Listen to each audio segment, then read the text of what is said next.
Hello, this is TW. Welcome back. Before we get into the story, please subscribe to my channel if you haven't yet. It's free and only require you to click on the button below. It would really help my channel a lot. Thanks. Well then, let's start by turning down the background, shall we?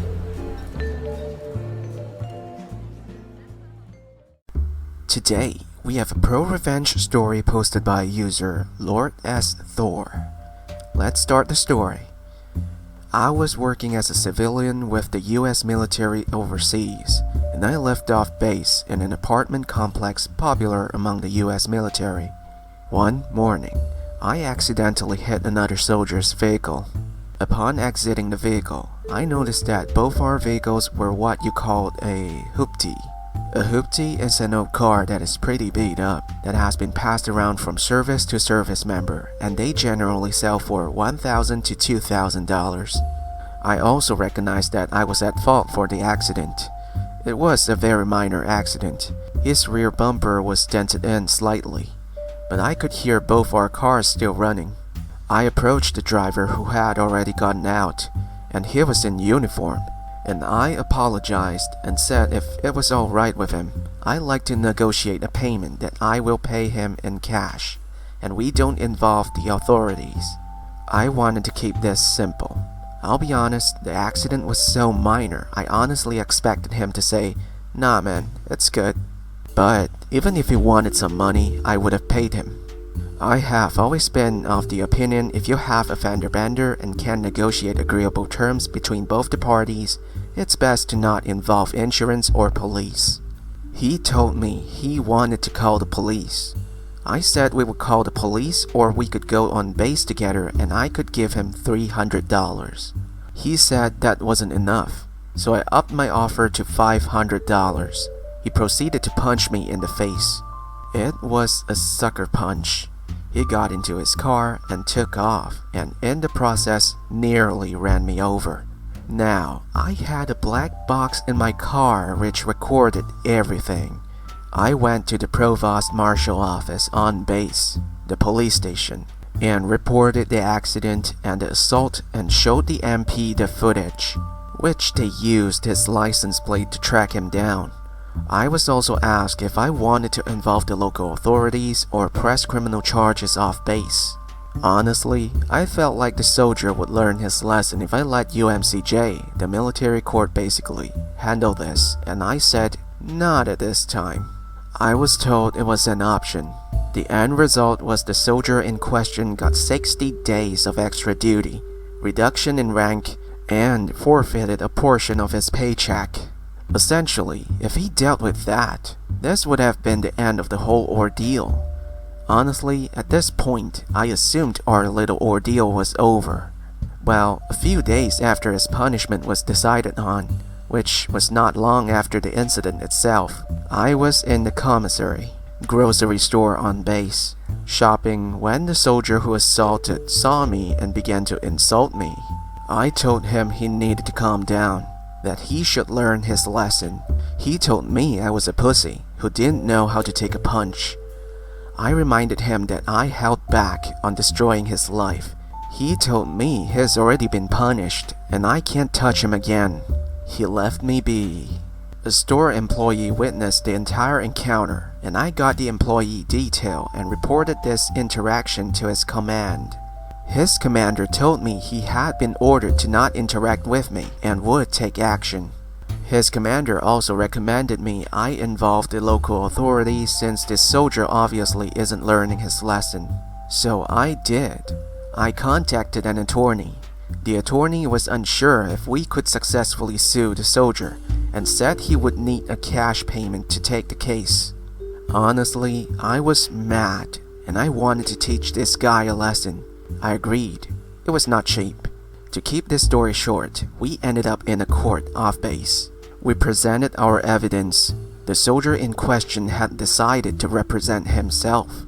Several times in the court, he had outbursts. The judge ended up granting me a judgment of approximately $50,000. When the judgment was given, the soldier called the judge a son of a b, and that the army would cover for him. So the judge changed his judgment to $80,000, and the judge then asked me if I also wanted to press charges against this soldier in criminal court. Honestly, it was obvious this guy wasn't going to learn a lesson. I told the judge I wanted to pursue criminal charges in addition to the judgment. My lawyer later advised me that if I ever wanted to see the money, I should pursue an international hold. With my judgment, it's likely that a judge would grant me an international hold. An international hold is basically where this soldier would not be allowed to leave the country until I was paid my $80,000. Also, he told me that according to the agreement between the US military and the host country, the US military would honor the international hold.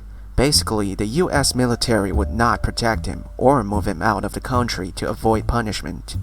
Honestly, by this point, I had paid my lawyer thousands of dollars, and I honestly didn't feel like paying thousands of dollars and getting nothing for it.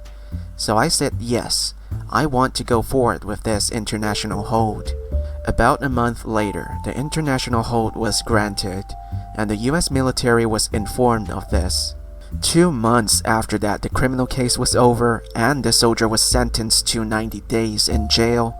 By this point, the soldier had been moved on to the base into his barracks by his commander. I remember the day I was informed the MPs handed him over to the local authorities to begin his 90-day jail sentence. Did I mention he still owed me $80,000?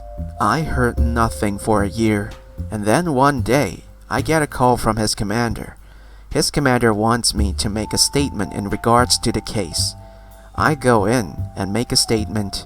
During the statement, I found out the US military was in the process of chaptering the soldier out of the US military. The commander also informed me that he was close to coming up with the money to pay me so he could have the international hold lifted. The commander also asked me if my lawyer would be willing to make a statement.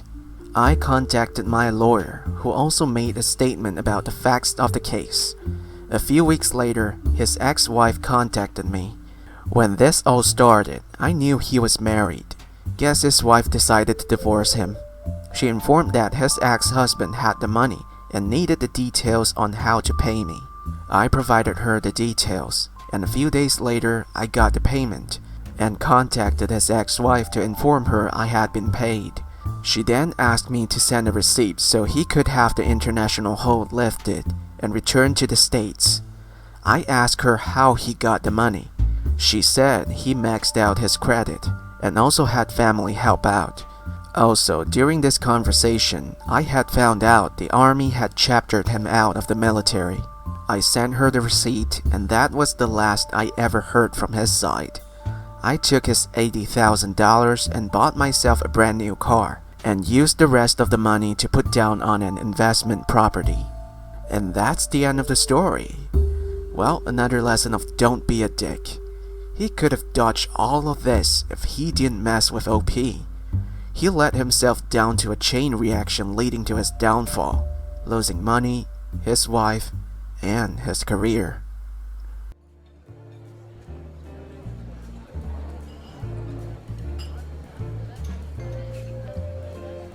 Well, that's it for the story today. Again, please subscribe if you haven't yet. It's just a simple click on my icon near the end of the video or the button right below. Some people might ask, why? My answer is this. 1. It is free. I don't see why not. 2. You get an extra video every day to enjoy even though I'm not your first pick. Isn't that great?